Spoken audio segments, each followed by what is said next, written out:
En esta ocasión vamos a conversar con Patricia Vice, quien ha dirigido el documental que se encuentra en competencia Mujer de Soldado.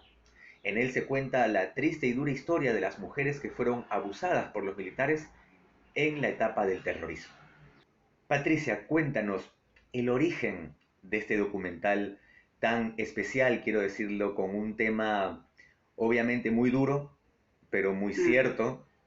Ya hemos estado conversando antes también con Henry, con otros directores, que hay temas que no hay que olvidar, ¿no? Y que parece que es importante, ujú, obviamente, recordarle a la gente, ¿no? Que estas cosas pasaron. Cuéntanos, ¿cómo mm. se originó todo esto? Sí, hace casi 15 años yo viajé a Manta para hacer un reportaje periodístico y ahí yo tenía claro que quería tocar ese tema. Lo que pasa es que en todos estos años no se pudo porque entre que las señoras, en general, todas las mujeres tienen vergüenza de hablar sobre esto porque les trae muchas consecuencias en su vida personal, con sus parejas, con su familia, y encima de la estigmatización que ya tienen de todo el pueblo, también les genera problemas personales. Eso por un lado, y por el otro lado de la parte de la justicia, eh, lo que pasa es que los juicios de violación sexual protegen mucho a las víctimas, ¿no? Entonces, por ejemplo, no son públicos, son privados, las personas no salen con sus nombres, sino con iniciales. Entonces, todos estos años yo he esperado, ¿no? Que alguien diga, ya, no quiero ser anónimo, quiero hablar, y eso ocurrió en el caso de Magda, que es la protagonista. Entonces, cuando ella me dice, yo quiero hablar, ya, es que podemos empezar. Eso, claro, qué importante, ¿no? Es un estigma, como tú dices, ¿no? Una carga que ellas llevan. Y bueno, entremos entonces de lleno porque iba justamente a preguntarte, ¿no? Es muy rico el personaje de Magda que encontraste. ¿Cómo así, ¿no? Llegaste a ella entonces? Y bueno, y luego a Sí. las demás mujeres que la acompañan, ¿no? Ella es como una líder en ese grupo de 9 mujeres que son de 5.000 casos de violación sexual registrados, ¿no? En todos los años de violencia política. Solo 9 mujeres han logrado llegar hasta el final, que es el juicio, ¿no? El final es el veredicto, pero digo, hasta la etapa de judicializar el caso, solo 9 mujeres han podido hacerlo, por todas las dificultades que implica esto, ¿no? Desde buscar al agresor, encontrarlo, que vaya a la fiscalía, que declare, eh, después también a veces les daban nombres falsos, ¿ya? Entonces no era fácil encontrarlos, en el camino muchas de ellas se iban desanimando, ¿no? Entonces ella es una pieza clave, una líder, fue la primera que cuando llega a la condición de la verdad es ella con la que hablan primero y es ella la que cuenta y es ella la que decide. Primero se entera de que esto es un delito y es un crimen de lesa humanidad. No, no, por supuesto que no lo sabían. Y cuando se entera de eso, toma la decisión, ¿no? Y jala a sus amigas, las convence.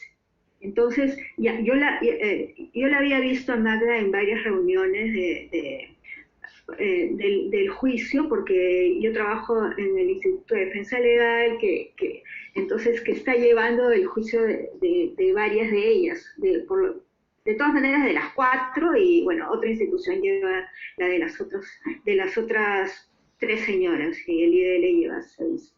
Ya, entonces, yo la había estado siguiendo en varias reuniones, ¿no? Y me daba cuenta que esta mujer era tan inteligente, estaba como un poco más allá del resto, en todo, en evolución, en procesar lo que le había pasado, en entender, ¿no? Qué significa esto en esta sociedad, ¿no? Entonces, desde el comienzo yo veía que ella era la protagonista, y justamente fue ella la que dijo, ¿no? Yo estoy cansada de que en mi caso sea anónimo, entonces todo coincidió. Eso te iba a decir, ¿no? Qué momento tan importante en el que todo coincidió, porque claro, hay que agradecer la valentía de esta mujer y de las otras también que se sumaron. Pero ahora vamos a volver a hablar de ella, pero quiero dar un pequeño giro preguntándote por el aspecto técnico. Es muy cierto que los documentales obviamente prima el aspecto humano de las personas que narran estas historias, que nos cuentan sus historias, pero obviamente pues el trabajo de los técnicos es muy importante también. Y claro, te quería preguntar por ese lado, ¿cómo fueron, ¿no?, las decisiones técnicas para ti, digamos, desde el hecho de esta voz en off que acompaña? O tu trabajo de preparación de planos, por ejemplo, ya que obvio tú has estado involucrada en el guión también, ¿no? Entonces, Ya. ¿cómo fue ese trabajo, ¿no?, con tu equipo, que ya me cuentas si habrá sido mínimo o grande? ¿Cómo fue ese trabajo con los técnicos? Hemos sido como 15 más o menos, 15 personas en total, ¿no? La, conseguimos dos cámaras, felizmente, ¿no? Entonces eso alivió mucho el trabajo. Yo con el director de fotografía, con el asistente de dirección, casi todo este equipo es el mismo con el que trabajé antes. Todos somos estrellas, entonces ya hay, ¿no?, ya nos conocemos, sabemos, más o menos entienden por dónde quiero ir, qué tipo de imágenes, y ahí pues el aporte del director de fotografía es básico, ¿no? Con él viajamos antes, él, Jenny Belapatiño, que es la productora, y yo, a Manta, para ver locaciones, ¿no? Ver el espacio, todo, porque eso es imprescindible, ¿no? Saber más o menos cómo nos íbamos a mover, y entonces él ya se hizo también una idea del paisaje, de las luces, ¿no? Y entonces todo esto fue, ya cuando llegamos al rodaje ya sabíamos perfectamente lo que queríamos. Sí, hay un trabajo de equipo ahí que es básico. Claro, que estuvo muy bien planificado, por lo visto. Y ya que nombraste tu anterior trabajo, me provoca preguntarte, para quienes no lo conozcan, qué tantas diferencias justamente encontraste o qué retos, ¿no?, fueron tan distintos al anterior trabajo al enfrentar este.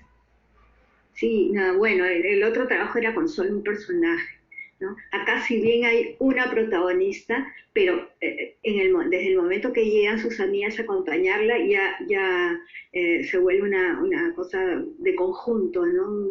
Este, casi que las cuatro son protagonistas. Sin embargo, claro, siempre Magda es la que lleva la conversación, la que pone los puntos claros, ¿no?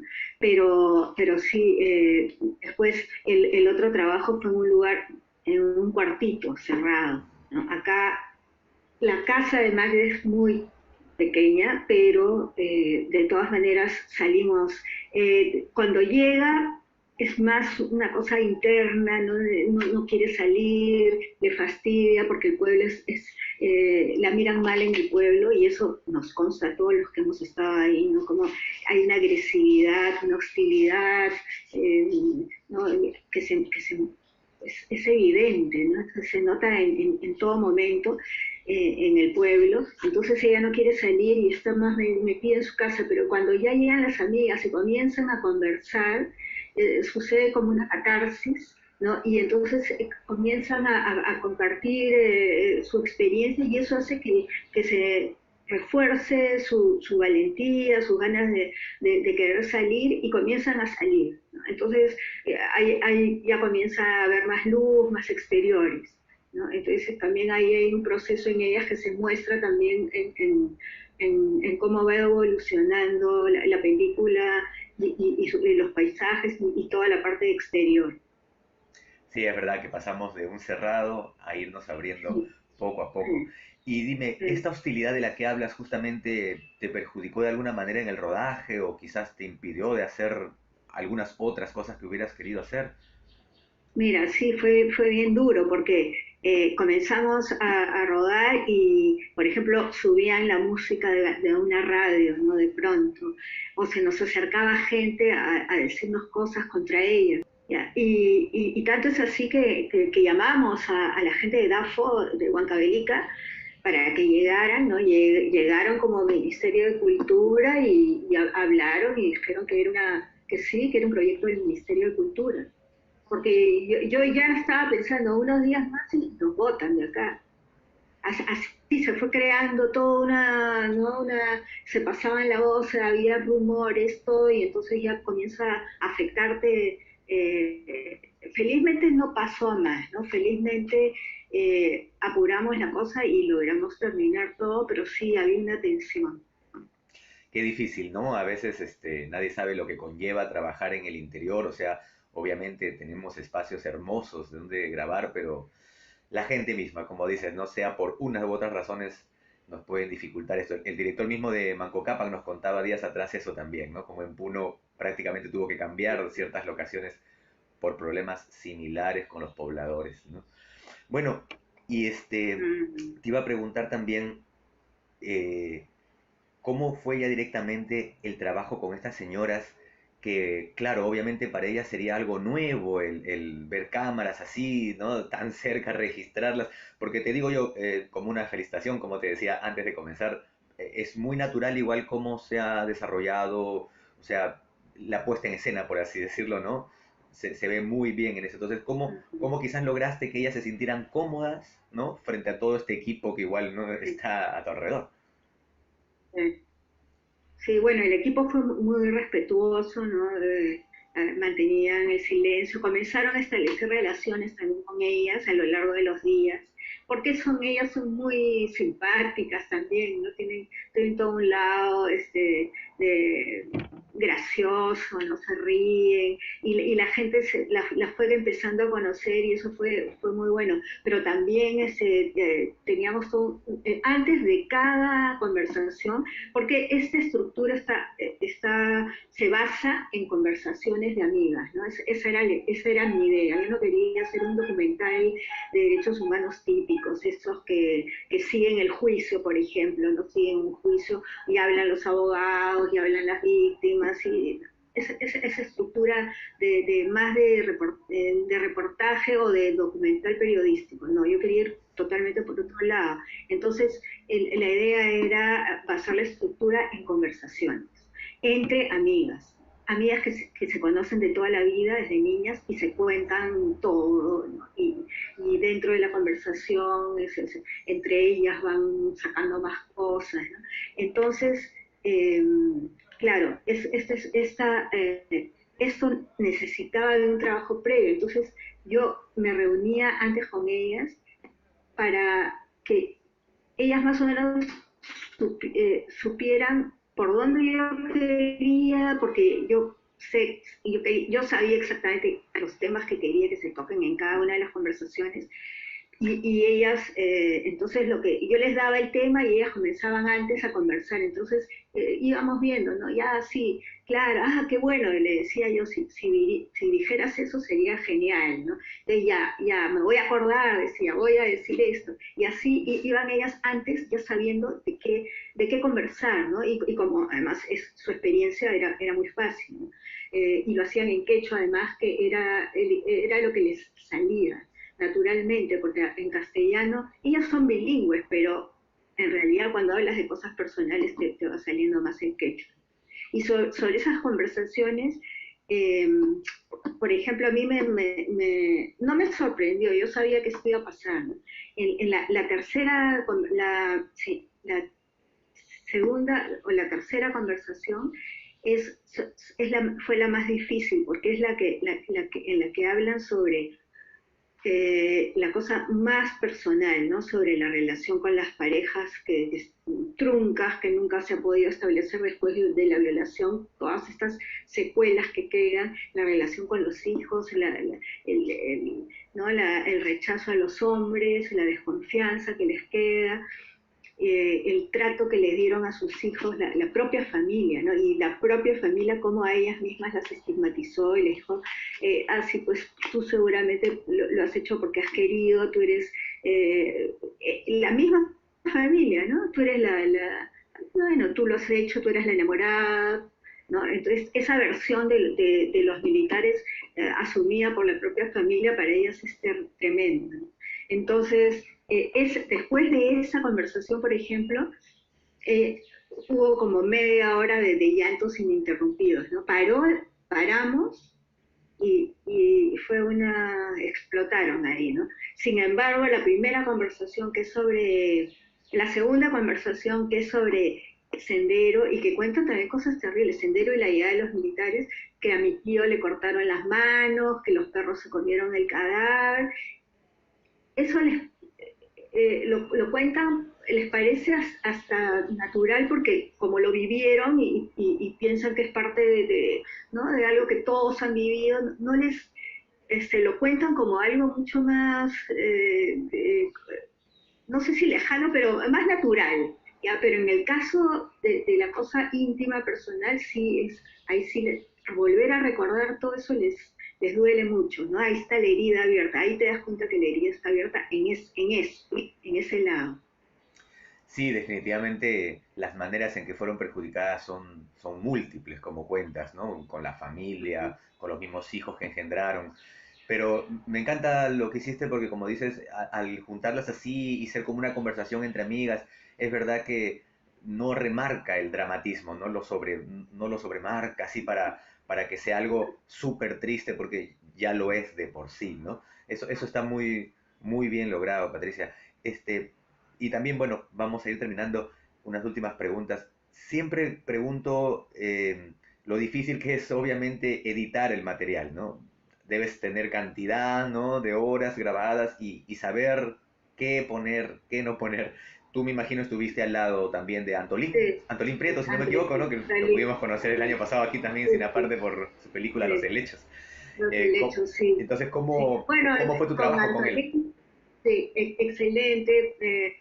Con él sí fue la primera vez que trabajamos, pero él es también, yo necesitaba un tipo de sensibilidad, ¿no? Que captara. Y después, yo vi los helechos después de empezar a trabajar con él y me di cuenta que él también había basado su película en conversaciones, Sí, ¿no? Y entonces creo que ahí fue una cosa que sin proponérnosla, ¿no? Comenzó a fluir. Yo necesitaba ese tipo de sensibilidad en el editor, ¿no? Que entendiera la cosa y que entendiera que son conversaciones largas como son las conversaciones entre mujeres, ¿no? Y entonces yo tenía varias cosas ahí que yo necesitaba que el editor fuera empático con estas ideas que yo tenía y fue muy bueno el trabajo con él, sí, se logró. excelente. Pero digamos, mucho se quedó fuera. Hay como para a veces dicen, hasta una segunda parte hubieras podido hacer de Sí, material. sí, no se quedó mucho fuera. La verdad es que estaba casi exacto y como te digo, hemos tenido también que pensar en el ambiente hostil que nos rodeaba para apurar un poco, no teníamos tanto tiempo, era ya en 2 días más y el pueblo hay pelea y deciden votarnos, ¿no? Así estaban las cosas. Entonces tampoco hubo mucho tiempo. Claro, claro, había que ir con prisa. Para Eh, terminar, Patricia, también pregunto esto siempre al final, ¿cómo es la proyección que tienes a la distribución en un futuro de tu documental? Obviamente ahora estamos todavía viviendo esta situación difícil, gracias a la Católica y al festival, obviamente que da esta ventana, ¿no? A los directores, pero tú ya estarás pensando, obviamente, cómo más o menos quieres, ¿no? Colocar mañana más tarde el Bueno, documental. en principio, de todas maneras, presentarnos a DAFO a distribución para el próximo año, esperemos que ya se pueda, hacer como hicimos con el documental anterior, eso por un lado, ¿no? Que fue en cada cineclub de provincias, hemos armado una red enorme, ¿no? Y hemos ido de provincia en provincia, pasando el documental en los cineclubes de los diferentes lugares y funcionó muy bien, con mucha acogida. La gente de provincias tiene muchas ganas, ¿no? Este público que va a Cine Club de Provincias tiene muchas ganas de ver ese tipo de cine y también, bueno, festivales internacionales estamos viendo también la posibilidad de algunos, todavía no hay nada concreto, pero sí está eso en mente también. Qué bueno, ojalá que llegue a mucha gente. Patricia, desde aquí de Cineaparte, felicitaciones por tu película y será hasta otra ocasión. Te agradecemos. Gracias a ti, gracias a ustedes. Gracias, Patricia. Mujer de Soldado es un documental duro, pero con una verdad muy grande. que no se puede dejar atrás. Las historias de estas mujeres merecen ser recordadas y merecen justicia. Si te gustan los documentales, dale una oportunidad y continúa viendo el resto de la programación del 24 Festival de Cine de Lima desde casa. Nos vamos a ver muy pero muy pronto con nuevas entrevistas.